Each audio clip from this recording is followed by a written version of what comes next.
आदरणीय अंजलीताई, सामाजिक प्रश्नांवरती सतत भांडणाऱ्या, सतत आवाज उठवणाऱ्या म्हणून आजपर्यंत मी तुमचा आदर केलेला आहे।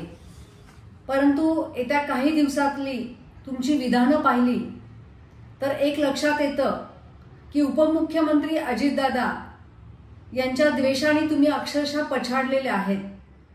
हे सगळं करण्यामागची भूमिका काय आहे आणि कशासाठी तुम्ही हे करता हे सध्या माझ्या लक्षात येत नाहीये।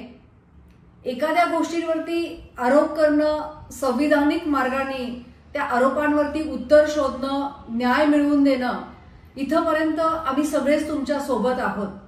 परंतु एखाद्या गोष्टीमध्ये तक्रारदार पण मीच, आशील पण मीच, वकील पण मीच, न्यायाधीश पण मीच आणि मी म्हणते तेच सगळं खरं, बाकी सगळं जग हे खोटं आहे आणि सगळं जग हे भ्रष्टाचाराने बरबटलेलं आहे, ही तुमची भूमिका ही मला अतिशय गमतीशीर वाटते।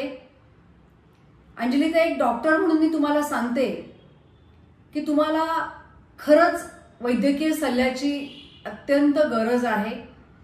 कोणत्या तरी मानसिक आजाराने तुम्ही ग्रस्त आहात आणि म्हणून माझा तुम्हाला सल्ला आहे की तुम्ही लवकरात लवकर वैद्यकीय सल्ला घ्या। राहिला प्रश्न अजितदादांचा, जे काही आपण आरोप केलेले आहेत, जे काही मीडियासमोर आलेलं आहे, जी काही मुख्यमंत्र्यांनी चौकशी समिती नेमलेली आहे, त्यामध्ये जे काही समोर येईल ते सर्वाला आम्ही समोरे जाणार आहोत। अजितदादा ते सर्व स्वीकारणार आहेत। परंतु तोपर्यंत कृपया मी सांगते ते बरोबर आहे, मी दिल्लीला जाईन, मी हे करेन, ही अशी जी वक्तव्य तुम्ही करतायत ती बंद करा।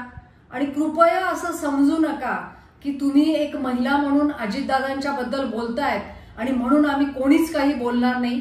आम्ही पण यापुढे तुमच्या प्रत्येक प्रश्नाला जशाचं तसं उत्तर देऊ आणि आमच्या नेत्यावरती तुम्ही जी चिखलफेक करताय ती यापुढे आम्ही खपवून घेणार नाही, याची कृपया तुम्ही नोंद घ्यावी। एवढीच एक भगिनी म्हणून मी तुम्हाला विनंती करते। धन्यवाद।